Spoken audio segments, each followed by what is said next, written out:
Hello friends, मैं अंकित कुमार स्वागत करता हूं आपके अपने YouTube चैनल कसौमी स्टडी पॉइंट में। आज की वीडियो में हम लेकर के आए हैं 21 और 22 मार्च से डेली करंट अफेयर्स के कुछ महत्वपूर्ण प्रश्न जो आने वाली प्रतियोगी परीक्षाओं के लिए अति महत्वपूर्ण हैं। और जो स्टूडेंट चैनल पर नए हैं वो चैनल को सब्सक्राइब अवश्य कर लें। और जो स्टूडेंट इस क्लास की PDF डाउनलोड करना चाहते हैं उसके लिए डिस्क्रिप्शन में टेलीग्राम चैनल का लिंक दिया गया है, वहां से जाकर के PDF भी डाउनलोड कर सकते हैं। चलिए शुरू करते हैं आज की क्लास।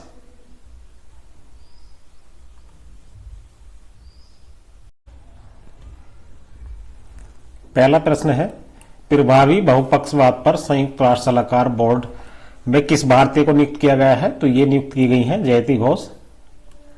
जयति घोष को संयुक्त राष्ट्र महासचिव एंटोनियो गुटेरेस ने प्रभावी बहुपक्षवाद पर सलाहकार बोर्ड में नियुक्त किया है। संयुक्त राष्ट्र प्रमुख गुटेरेस ने पूर्व लाइबेरिया के राष्ट्रपति और नोबेल पुरस्कार विजेता एलन जॉनसन सरलीफ और पूर्व स्वीडिश प्रधानमंत्री स्टीफन लोफवेन की सह अध्यक्षता में एक नए उच्च स्तरीय संगठन की स्थापना की घोषणा की। अगला प्रश्न है, लिमिटेड लायबिलिटी पार्टनरशिप 2008 में संशोधन किस तारीख से प्रभावी होंगे? तो ये प्रभावी होंगे 1 अप्रैल 2022 से। लिमिटेड लायबिलिटी पार्टनरशिप 2008 में संशोधन 1 अप्रैल से प्रभावी होंगे। इस संशोधन ने स्मॉल लिमिटेड लायबिलिटी पार्टनरशिप का कॉन्सेप्ट पेश किया है।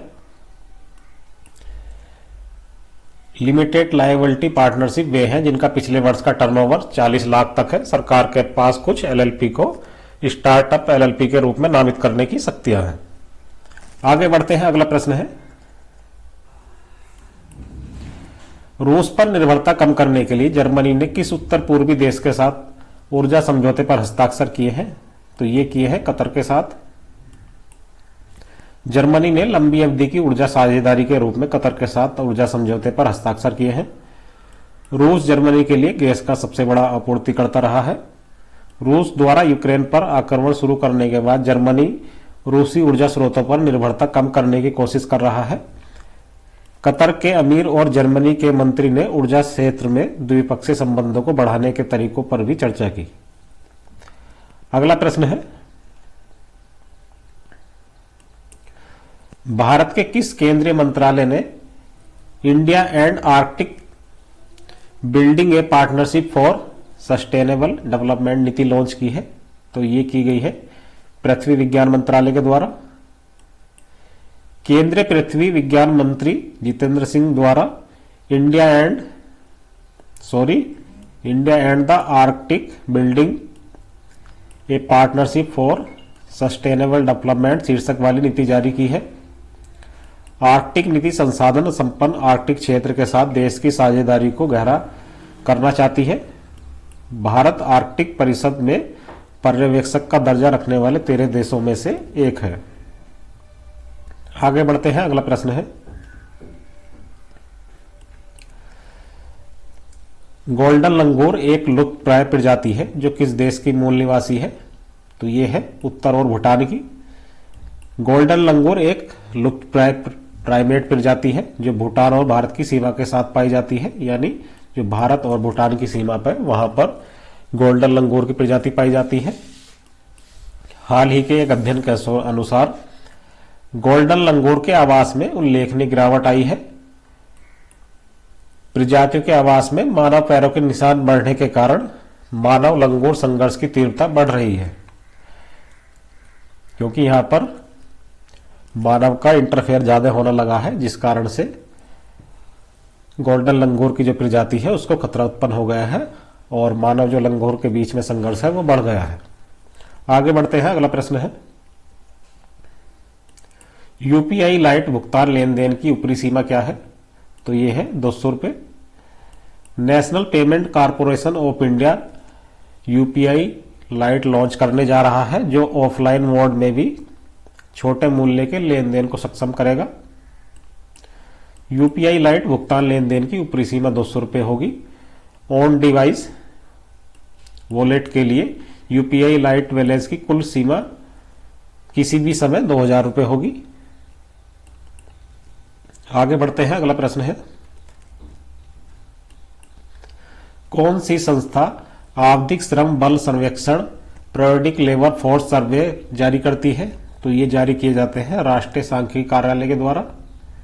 राष्ट्रीय सांख्यिकी कार्यालय नेशनल स्टैटिस्टिक्स ऑफिस एनएसओ जो सांख्यिकी और कार्यक्रम कार्यान्वयन मंत्रालय के तहत काम करता है। हाल के पीएलएफएस अपडेट के अनुसार भारत की शहरी बेरोजगारी दर 2021 की अप्रैल जून तिमाही में बढ़कर 12.6% हो गई है, जबकि जनवरी मार्च तिमाही में यह 9.3% थी। आगे बढ़ते हैं, अगला प्रश्न है भारत जापान वार्षिक शिखर सम्मेलन 2022 कहां आयोजित किया गया? तो यह आयोजित किया गया है नई दिल्ली में। प्रधानमंत्री नरेंद्र मोदी और उनके जापानी समकक्ष फूमियो किशिदा ने भारत जापान वार्षिक शिखर सम्मेलन 2022 के दौरान नई दिल्ली में बातचीत की। इस बैठक के बाद भारतीय प्रधानमंत्री ने घोषणा की कि जापान अगले 5 वर्षों में भारत में 5 ट्रिलियन येन यानी लगभग 3.2 लाख करोड़ रुपए का निवेश करेगा। जापानी सरकार के प्रमुख के रूप में जापान के प्रधानमंत्री फूमियो किशिदा की यह पहली भारत यात्रा है। आगे बढ़ते हैं, अगला प्रश्न है किस देश ने रिलेटिविस्टिक लेस्ट्रॉन एम्पलीफायर विकसित किया है जो अंतरिक्ष में उपग्रह को नष्ट कर सकता है? तो यह किया गया है चीन के द्वारा। चीन ने हाल ही में एक माइक्रोवेव मशीन रिलेटिविस्टिक लेस्ट्रॉन एम्पलीफायर विकसित की है जो अंतरिक्ष में उपग्रह को जाम या नष्ट कर सकती है। यह डिवाइस के बैंड में 5 मेगावाट का वेव बर्स्ट उत्पन्न कर सकती है। यह नागरिक और सैन्य दोनों उद्देश्यों के लिए उपयोग की जाने वाली विद्युत चुंबकीय स्पेक्ट्रम का एक हिस्सा है। निर्देशित ऊर्जा हथियार दुश्मन के उपकरण और कर्मियों को नुकसान पहुंचाने के लिए केंद्रीय विद्युत चुंबकीय ऊर्जा का उपयोग करते हैं। आगे बढ़ते हैं, अगला प्रश्न है भारत ने किस अंतर्राष्ट्रीय निकाय में जैविक और विषैले हथियार सम्मेलन की वकालत की है? तो ये की है संयुक्त राष्ट्र सुरक्षा परिषद में। भारत ने संयुक्त राष्ट्र सुरक्षा परिषद में जैविक और विषैले हथियार सम्मेलन की वकालत की। भारत ने घोषणा की है कि वह BTWC कन्वेंशन को एक प्रमुख गैर भेदभावपूर्ण निशस्त्रीकरण कन्वेंशन के रूप में अत्यधिक महत्व देता है जो सामूहिक विनाश के हथियारों की एक पूरी श्रेणी को प्रतिबंधित करता है। तो आज की वीडियो हमारी यहीं तक थी, आज की क्लास यहीं तक थी। आज की क्लास को हम यहीं समाप्त करते हैं। जय हिंद, जय भारत।